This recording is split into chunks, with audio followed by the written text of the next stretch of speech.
Congratulations on purchasing your new Stealth vacuum cleaner.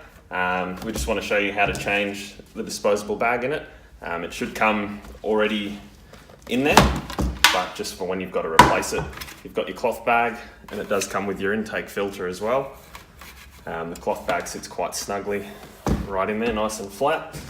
What you want to do is grab your bag, grab your retaining ring, feed it straight through, and then open it up and just fold it around that ring.